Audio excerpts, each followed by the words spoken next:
మాల మాదిగలకు ఇద్దరికి రెండుకే working president ఇస్తున్నారు. మంత్రి గారు చైర్మన్ గా ఉంటారు. మంత్రి గారు వినాలి కొంచెం. మీరు చైర్మన్ గా ఉంటున్నారు.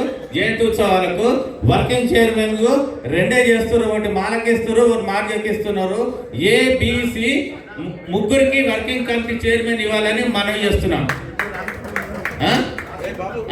ఈసారి నుంచి మీరు వర్కింగ్ ప్రెసిడెంట్. ఇంకొకటి, మీరు ఒక ఆర్గనైజేషన్కి ఇచ్చినప్పుడు మళ్ళీ రిపీట్ కాకుండా చైర్మన్ పదవు అన్ని రాష్ట్ర స్థాయిలో పనిచేస్తున్న ఉద్యమ సంఘాలను గుర్తించాలని చెప్పేసి నేను కోరుతున్నాను.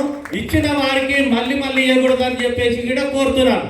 ఇది ఒక సంఘం, ఎందుకంటే చాలా ఉద్యమ సంఘాలు ఉన్నాయి. లైఫ్లో ఒకసారి వస్తుంది. ఇది గతంలో మీరు హిస్టరీ చూడండి, ఒకసారికి ఇచ్చిన వాళ్ళకు మళ్ళీ ఇవ్వలేదు. అది కంటిన్యూ చేయాలని చెప్పేసి మీకు రిక్వెస్ట్ చేస్తున్నాను. అదేవిధంగా రాష్ట్ర స్థాయిలో పనిచేసే ఉద్యమ సంస్థలను కూడా మీరు వేదిక మీద జయంతి ఉత్సవాల్లో మాట్లాడడానికి అవకాశం ఇవ్వాలని చెప్పి చేస్తున్నాను. మేము కూడా ఎంఆర్పిఎస్ లో 10 సంవత్సరాలు చేసినాం, టిఎంఆర్పిఎస్ లో 5 సంవత్సరాలు చేసినాం.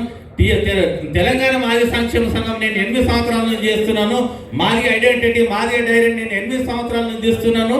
మాకు ఈసారి అవకాశం నా సంఘానికి ఇవ్వాలని చెప్పి సవినయంగా వీళ్ళందరి మీద కోరడం జరుగుతుంది. సార్, ఈ అవకాశం ఇచ్చిన మీకు కృతజ్ఞతలు. చెరుకు రామచంద్ర గారు.